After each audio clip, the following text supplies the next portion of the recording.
Welcome to the New Books Network. Hello everyone.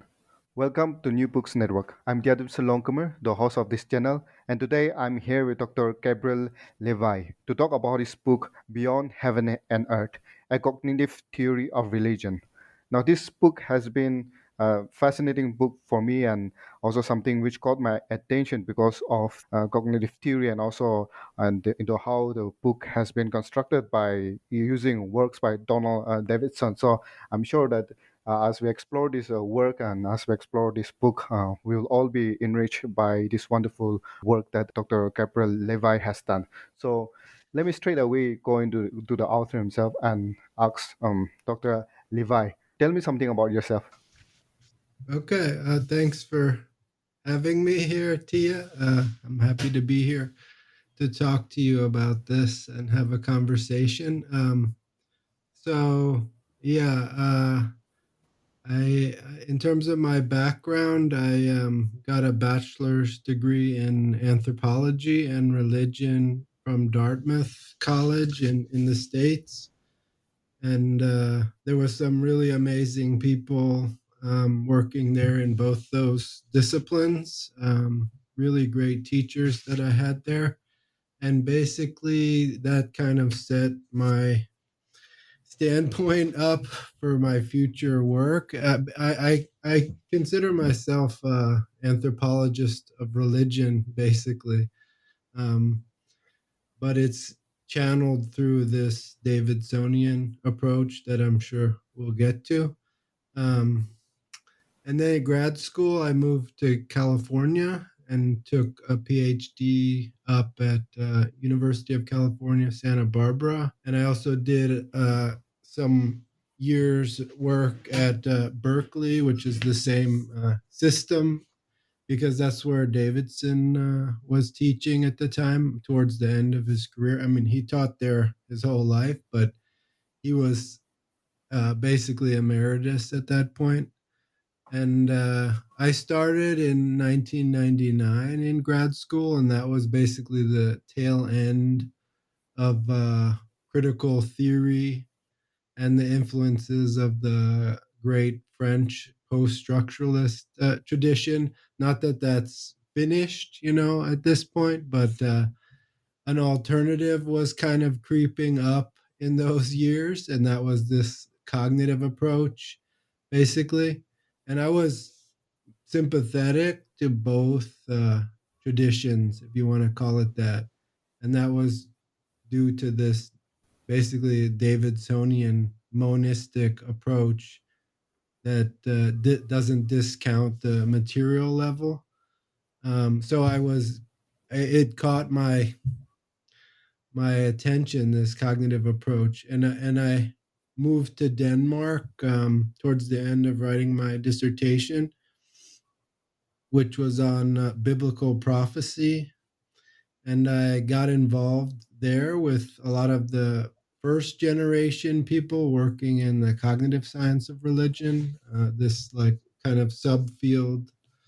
I guess it's kind of a interdisciplinary subfield, this cognitive science of religion. But a lot of the at the time, Denmark and especially Aarhus which is a city in Jutland of the the continental part of Denmark. Um, a lot of people there were that was kind of a hot spot for this at the time for the cog sci of religion, and it actually still is. Um, so the dissertation ended up being like basically a cognitive theory of biblical prophecy, if you want to call it that. Um, I was really interested in basically the debates around orality versus literacy, mostly coming out of anthropology. So, like the consequences of literacy basically as a technology, and I wanted to see how a cognitive approach would intervene on that or what it could do for that debate. So it was basically about a question about media and how this affects religion. And I was interested in how information, for lack of a better word, information gets channeled in religion. So it went from a kind of broad use of images in religions, if you want to talk about the history of religions, to an explicit ban on representations in Judaism. So the first book kind of goes off from there, and it takes up these same questions but applies it kind of to the whole Jewish tradition. So not just biblical prophecy, but the rabbinic tradition and further on. But anyway, so then uh, after that, after about 7 or 8 years in Denmark, I got the permanent job in Norway, here in Trondheim, Norway, at NTNU, the Norwegian University of Science and Technology.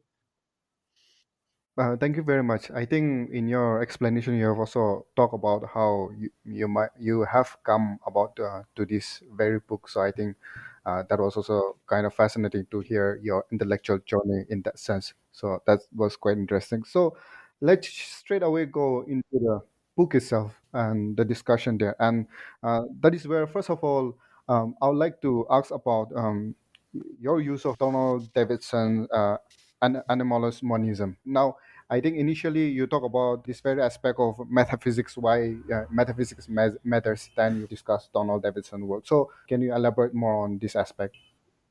Yeah, sure. So basically, the part that's nice about Davidson, basically, that comes out of this anomalous monistic approach, which has a lot of details to it that maybe we won't get into. But one of the core parts of it is that it prioritizes the intersubjective level as a point of departure, basically, for making sense of human meaning, for lack of a better word, or semantics, as Davidson calls it. So it prioritizes this level of intersubjectivity, um, and that's kind of the focus, or that's kind of the frame that Davidson gives for looking for applying it to religion.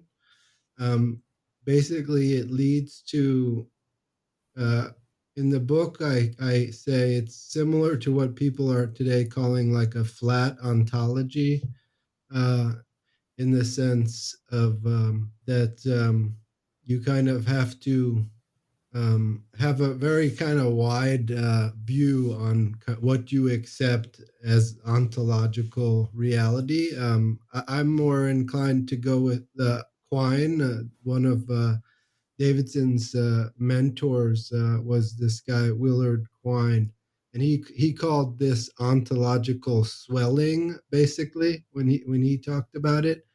Um, and that's because from an intersubjective perspective, you really don't prioritize either the material or the mental. You have to find some way of coming at these things without prioritizing one or the other, or thinking one comes first or the other comes first. And yeah, so Davidson gives us a really nice way to do that, especially his notion of triangulation, as it's called. That's kind of the main metaphor of intersubjectivity in Davidson's work. But what Davidson doesn't do is he doesn't see the hard part here is if you are trying to stay at the intersubjective level, it's this basically is holistic level.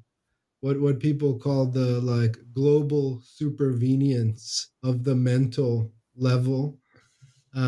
It makes it hard to explain how a human mind could enter that level, like this the intermediary points between the physical and the mental. Basically, Davidson said that couldn't be. We didn't have a vocabulary for connecting those two kind of metaphysical vocabularies.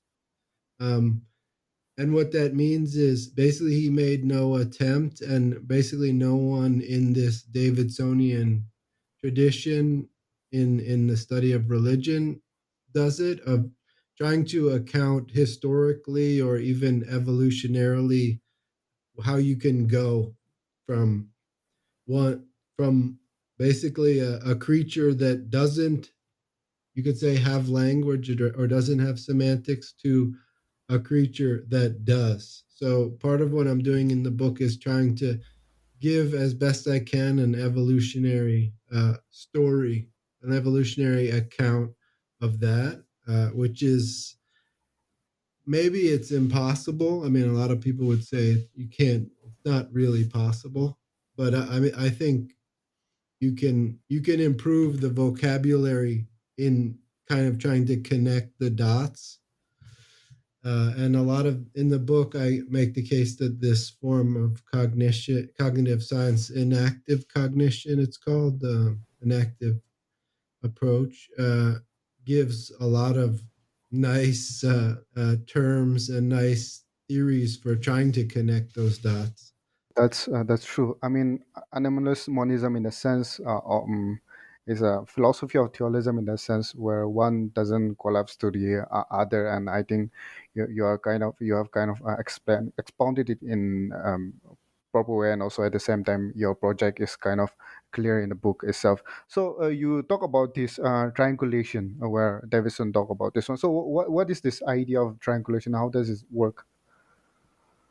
So yeah, triangulation is basically, it's a metaphor to describe how there can be content, how can there can be semantic content, um, uh, without basically intermediaries, without representations. And I like the way that one of the great interpreters, students of Davidson, puts it, that triangulation is a form of holistic externalist relationism. And basically, the idea is, um, in order for you could say meaning is created through an interaction between at least two people and the world they share. And the meaning of any communication between human beings is not in any one of those nodes of the triangle. That it's really a truly kind of interactivist picture of the way that meaning emerges in communication. Um, so you can think of it as, well, the classic example that people often give is from it's it connects to Davidson's notion of radical interpretation, and he basically borrowed that also from Quine. But this famous example of Gavagai, I don't know if you've heard of it before. Any philosopher, analytic philosopher listening will have heard this many times. But um, so, like, if you are suddenly in some very strange place that you've never been before, and you meet another person, and a rabbit runs by, and the person says "gavagai" to you. The way that you come to understand what that phrase actually means is going to be some combination, some triangular interaction going forward through time. Basically, you're going to try to triangulate with that person, and the more you triangulate between you and this other person and that what you call a rabbit, the closer or you're going to get probably to some uh, form of understanding. So it's basically a way to try to explain the content of language without recourse to, like, in a kind of pragmatist mode, you could call it, as a form of pragmatism. and without recourse to representations. That it's really through a kind of coordination and intercoordination with other people that we arrive at meaning as human beings. Yeah. Yeah, I think that concept, the clarification of the concept was quite important because as we are going to explore the chapters now, it will come into really handy when the listeners go into the chapters and when we talk about the chapters. So, first of all, you talk about this semantics of religion, the very essence and what religion is about, and you talk about, you call it as a form of genealogy of religion. So, how do you understand the semantics of religion from the Davidsonian perspective? Yeah. I basically make the case that what we call religion is a kind of fallout of our meaning and sense making practices more generally. And that basically, once you get to to this level, holistic level of the mental, that's when religion emerges as well. Part of this process of triangulating uh, for Davidson involves basically trying to match up truths and falsities with the other person in the triangular interaction. And this isn't like truth and falsity in like the big T sense of like ultimate truth or something. It's more like basically in this conversation you, Tia, and I are having, as in order to understand me, you're basically constantly tracking your own kind of truth, false metric, uh, and mine, and trying to kind of bring them together. Basically, in other words, you don't know what I mean until you know whether you think it's true or false, would be maybe one very simplistic way to put it. And I'm basically in the book, I'm trying to focus in on the falsity part of that because that's the interesting part when it comes to religion. It's the classic idea like everyone else's religion is false, except mine. There's something about religion that like hinges, that like turns on this falsity issue. And I try to do a kind of natural history. You could call it genealogy as well, I think, of falsity and misinformation, and try to connect religion to it in that way. Basically, saying that religion is a form of, well, fictionalizing that the types of agents that we interact with in religious narratives are fictional.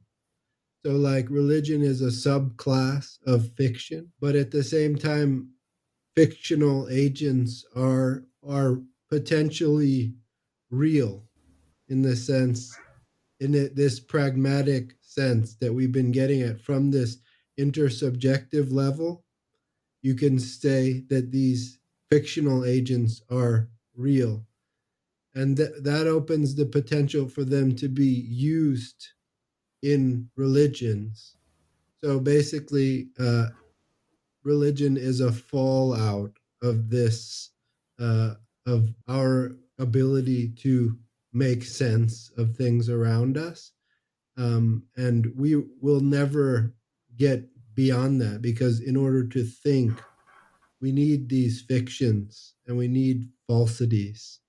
Just in order to think, we need these to be there. Um, so there's a lot more to it than that, but as you know in the book, but that's the basic idea. Yeah, and you explore deeply into this aspect of fiction and the religious agents. So, how does this fiction, in that sense, relate to reality? In that sense, obviously, in anthropology, we have this notion that this ontological turn has come up with this notion of trying to understand reality. So, how does this fictional narrative that the religion creates relate to this reality? So the case I'm making in the book is that the mental is as real as the physical from this holistic perspective, also going back all the way to Quine. You don't get to just, you can't just pick individual sentences out of anyone's like entire kind of, you could call it the like array of beliefs, if we want to call it that. You can't just, you can't kind of just pick one and isolate that and say, well, this part of it isn't real. Like any kind of any statement that someone makes has to be looked at in the context of their basically their entire um all the things they ever would say. But of course, so the way Mark Garner, who's a philosopher of religion, scholar of religion, calls it, is someone's like basically, in order to make sense of someone, you have to observe their total behavior. But since we don't have access to someone's total behavior ever, this is always kind of pushed down the road. Um, but so what is real in this pragmatic sense of what is going to, I guess, work for lack of a better word, in the long run for this person. Um, I guess I'm saying fictional things are real in many cases to people, um, and that's not where our kind of real unreal that type of discourse, that's not where that belongs. It doesn't belong to that kind of level.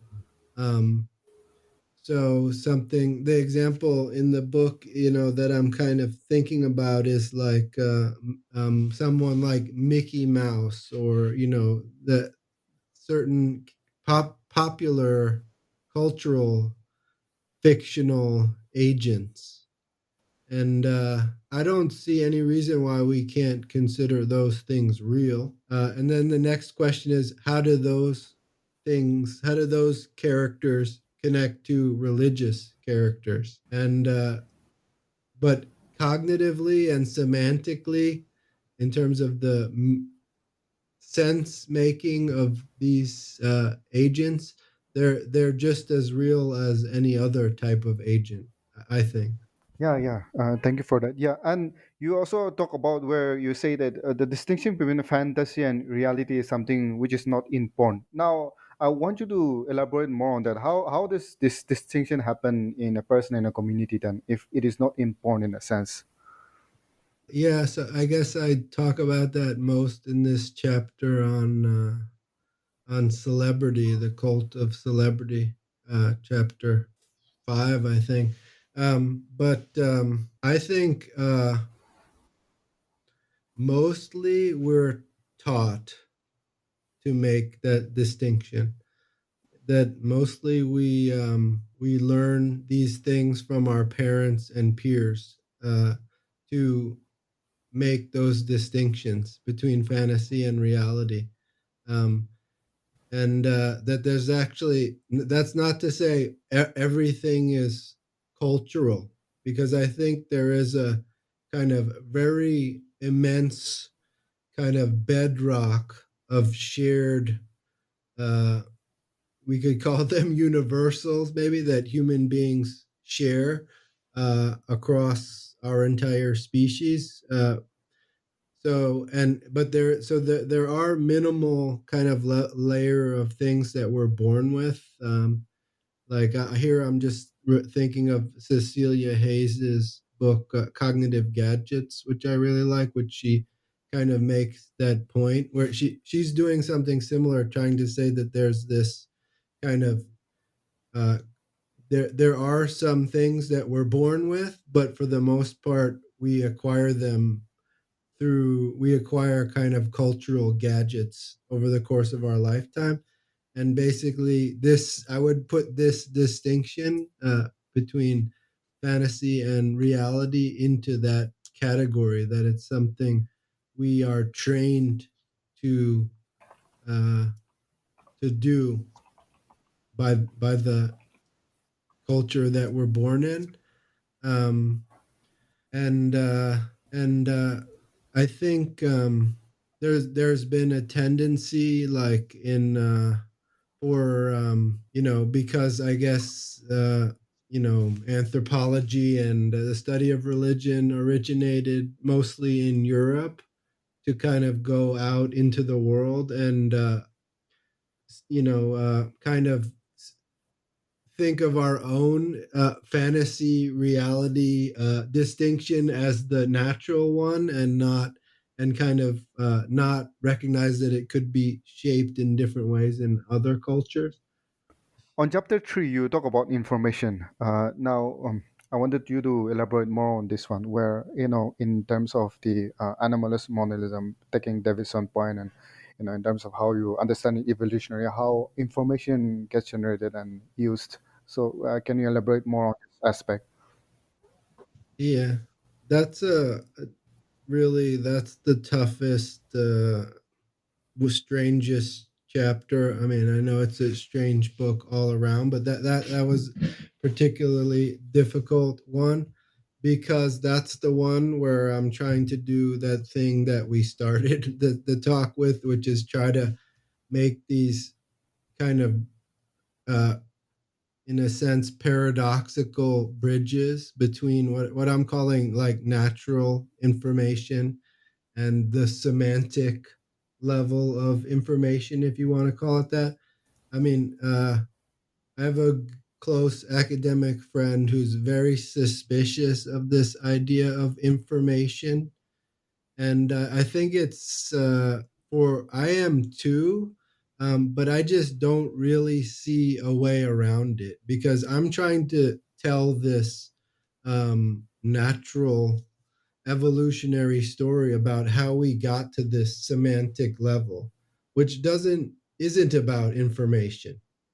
This is about sense making and meaning, uh, and that's different than just information, like input, output, representations.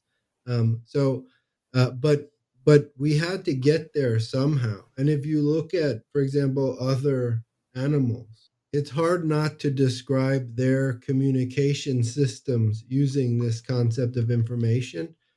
So I tried to describe how basically the natural history of information, and it had to emerge at the same time basically as life itself, as far as I can see. Um, I mean, uh, you could say information was radically reorganized when you had the first organisms on the planet.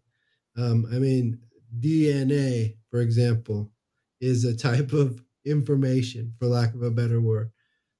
So information goes all the way back to that point, and I'm trying to trace it up as far close as we can get to semantic, this global supervenience level of semantics, that can't be reduced to the physical, and it can't be reduced to just information. That there's more to it than that, because it involves this layer of triangulation. But what are the pieces? What are the pieces that are going to go into it? That go into that robust notion of triangulation. Um, that's kind of what that chapter is trying to do. And the idea is basically for this idea of an intersubjective level of human language to work, in a sense, for human beings to get there, it already had to be there before, in some sense, which is what makes this argument sound really trippy and weird and almost theological. You can avoid those things. one way around it is the way I'm going, just to say that there was a kind of holistic structure already set in place that human beings entered. Other scholars have made this point, like Terence Deacon, and about language, and Turner about he argued that narratives have that function, or stories, but that kind of uh, is what kind of is the platform that human beings could enter uh, to get to this level of semantics. But again, there's a good case to be made that we actually don't have the right bridging type of language to make these leaps. I like, as I said, the an active approach to this question, and also to information, because it makes this mind life continuity principle, as it's called, which basically says that, as I read it, they might read it differently, that if you're going to explain basically life itself, the origins of life, that already requires a certain metaphysical apparatus. Like they have ideas like autopoiesis, and operational closure, and needful freedom. These are so like that.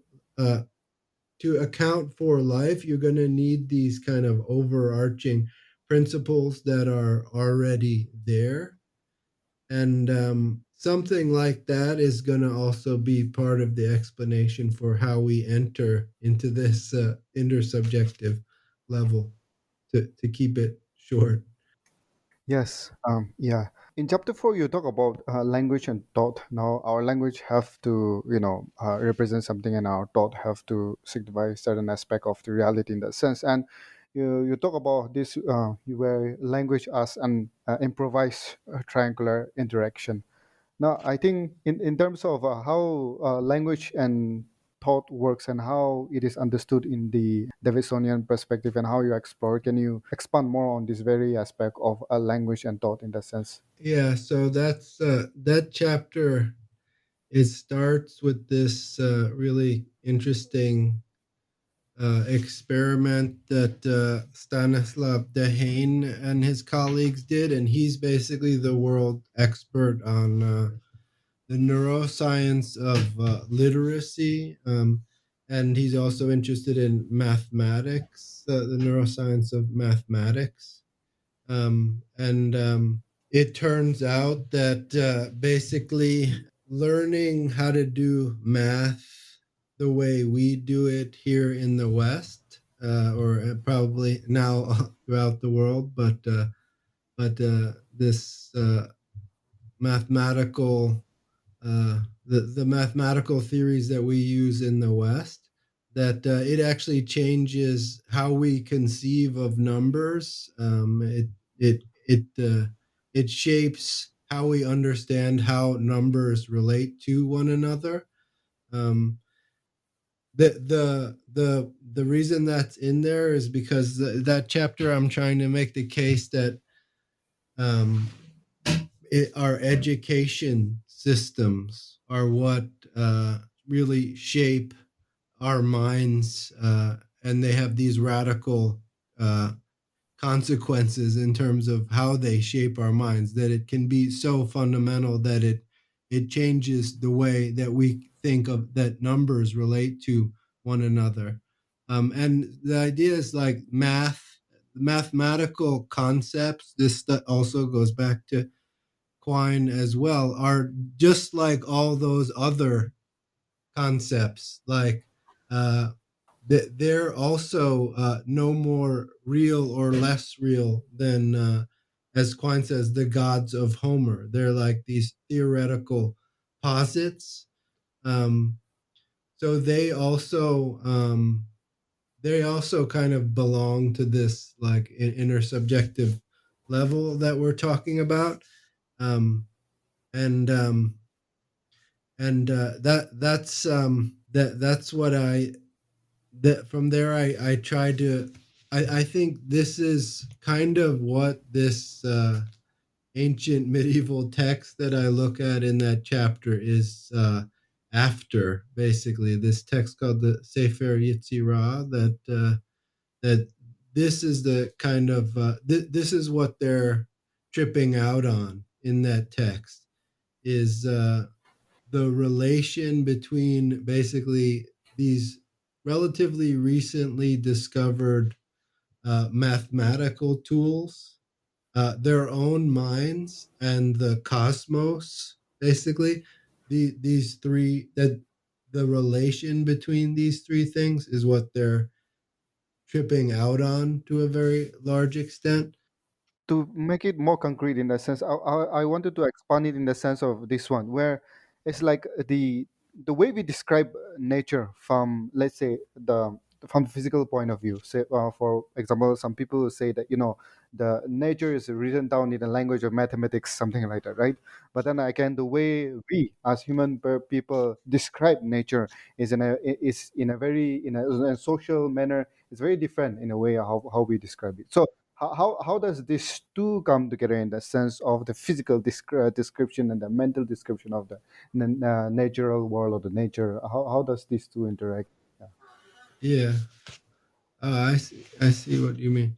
Yeah. So I guess what that chapter is it's kind of trying to enter that that paradox that the third chapter is kind of setting up between these two different levels of natural information and semantic holism. But and just based on what you said, it's nice to get that feedback from you. And so it is making a kind of case for some kind of neutral space, if you want to call Davidson's form of monism neutral monism, like James, or anomalous monism, but some I guess third space, or maybe there's more than three, but something that's not neither mental nor physical. And I agree. So that's kind of the idea of anomalous monism, just to put it out there, that there are these two vocabularies, irreducible, irreconcilable vocabularies for describing, uh, I don't know, nature or the universe, or however you want to put it. There's this physical anomalous vocabulary, which math is often very good at describing, although there are also very weird types of math that exist. And the mental, which is the when we want to basically try to understand other people, other persons, we need to attribute mental states to them. And there's no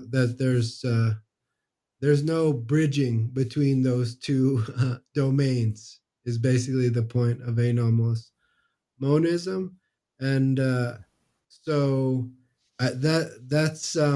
that chapter is it's a experimental in the sense of it's trying to do both at the same time without kind of reducing them to each other. So it's kind of a pilot study, or like a experimental projection of the theory into some religious text, into interpreting some religious text. Yeah, that's quite interesting, and I think your description now, I mean, your analysis make it more clear in that sense. So now, I mean, tripling down to from your theoretical discussion to the point where you talk about, the media and how today's celebrities has become the new superhero agents. Now, how does it work? How does the agent of media work, and how does celebrity become the new superhero agent?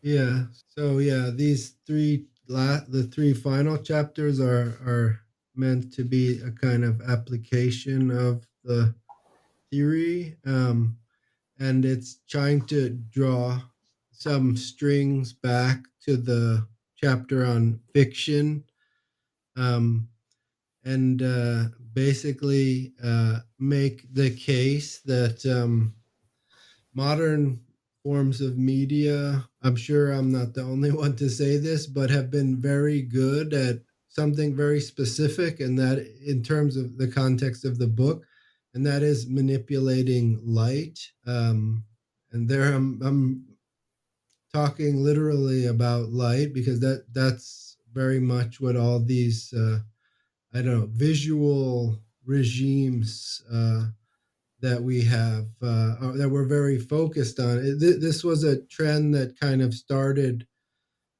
already with literacy. That's kind of one of the points of the first book that I wrote. So, like, you could say literate that letters. The literal word is one way to manipulate light. There's a famous Talmudic or midrashic idea that the Torah is like black fire on white fire, um, and that so a letter is a manipulation of light between contrasts of light and dark, obviously, and this is just kind of expanding that, or it's kind of like we seem to be moving out of that kind of, if there was a kind of dominance of literacy or the literal word, like with Protestantism, there's been an argument about that. We seem to be moving out of that now. Things have kind of exploded, and the new technology seems to be just insanely powerful way to manipulate light. So there's a lot of kind of playing on with the light metaphors, if we want to call it that. So, like the idea that the night sky was basically our original extended cognition, if you want to put things that way. Like I find it hard to believe that hominids and our other ancestors spending millions of years staring up at a night sky that doesn't have a lot of light pollution, that they wouldn't uh, utilize the patterns that are there and aren't there to coordinate their lives, to tell stories and those types of things. So I'm playing on that idea, and also on the idea of just celebrities as stars, is, the obvious one, divinities as related to stars and light. So I'm kind of making it's a case about media and and a kind of rechanneling of information into this this kind of configuration of the cult of celebrity. Yeah, it's interesting how you have related the media to the very idea and construction of the divinities in that sense.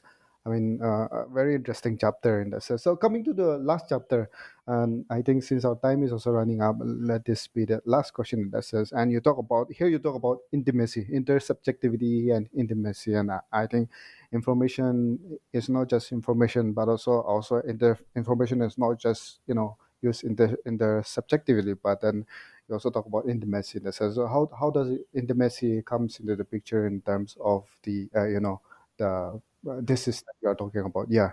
Yeah, so this is I think also a kind of risky like chapter. I'm it's partly like being critical of Davidson because I mean I'm obviously I kind of want to say Davidson is right about everything, but I guess he's not, and I guess there are some things left out, and one of them is that really, I mean, there's more to like triangulation than just kind of attribution of like mental states, like propositional attitudes, like I don't know, beliefs and uh, wishes and such. So I kind of I play on the fact that Davidson, his third wife, Marcia Cavell, who was this brilliant scholar of psychoanalysis, the kind of mutual influence that they had on each other's intellectual lives. And basically, after he met her, I think he started to recognize that the role more of what I guess you could say emotions play in the intersubjective interaction. And she also was influenced by his work, seeing like therapy more as like a triangular interaction. But so I'm basically saying that kind of intimacy is something that's left out of a Davidsonian account. That's partly because it again, if you set up the point of departure at this level of inner subjectivity, you still have to account for subjectivity and objectivity. And Davidson did. He just thought that subjectivity and objectivity were basically derivative and like dependent on intersubjectivity. But he still thought that you had to make sense of those things. That's why he has this book, one of his famous collection of volumes called Subjectivity, Intersubjectivity, Objectivity. Those are what he calls the three, I guess, domains of knowledge or something about that, like that. But anyway, so subjectivity is an extremely interesting thing to look at in relation to intersubjectivity. And that's really what that chapter is trying to do. Um, and in the process, I talk about Marshall Rosenberg's ideas about nonviolent communication, also going in ways that direction that Davidson didn't go. Like, what about the ethics of communication and triangulation? So maybe like trying to kind of think a little, push Davidson a little, and but still within that framework is basically what that chapter is trying to do. Yeah, thank you very much for that one.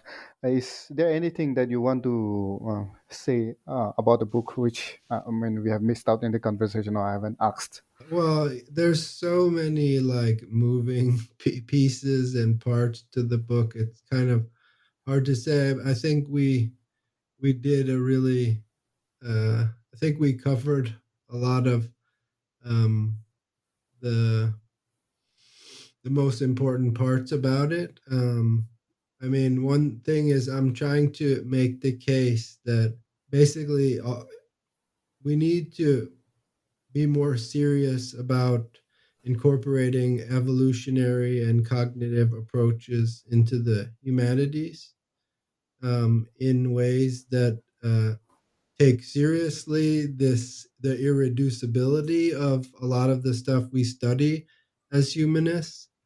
But I think that doesn't mean we just can just turn a blind eye to it. And I also think that people in the harder sciences and the cognitive sciences need to need to be more appreciative of the humanities and the kinds of stuff we do in the humanities, because there's such a vast richness outside of this small kind of it's basically a Western European box that a lot of cognitive science and the hard sciences look at things. I don't know if things would be different if we took other perspectives into consideration more, but I think it's worth thinking about and worth pursuing. So that's kind of the undertext of the book, is trying to get us out of this like culture war ideas between the sciences, and this more of like a, I don't know if it's Humboldt or it's like some kind of vision that sees more conversation taking place across. Yeah, and that is where your idea of why metaphysics matters comes in, where both of the discipline can come to a terms of where we are coming from, and that is where we can have conversation together. Thank you for such a wonderful conversation, Dr. Levy. Is there any project that you are currently working on, and also if people wants to get in touch with you regarding your work, how do people get in touch with you? Yeah. you could just Google my name and you'll find me, or on Twitter, Gabriel Levy one at Gabriel Levy one. So I've been on paternity leave last year, so just after the book was published. So I'm kind of just trying to gear up for whatever the next project is going to be. I think I want to keep going a bit in this direction about fiction and storytelling. And I also want to pick up some more pieces from the book. Like I had meant to do more on the Sefer Yetzirah, like a much deeper kind of dive into that text. But it's insanely hard. So I don't think I managed fully. That would be something. I also wanted to have a chapter on politics and power because I think there are implications about politics in this approach, especially metaphysics and theories about human nature, if you want to call it that, have implications about politics. And then I want to continue on this theme about agency, which I guess we didn't get to that much, but yeah, we have a network here at NTNU that's gonna be researching that action and agency and interaction is the idea there.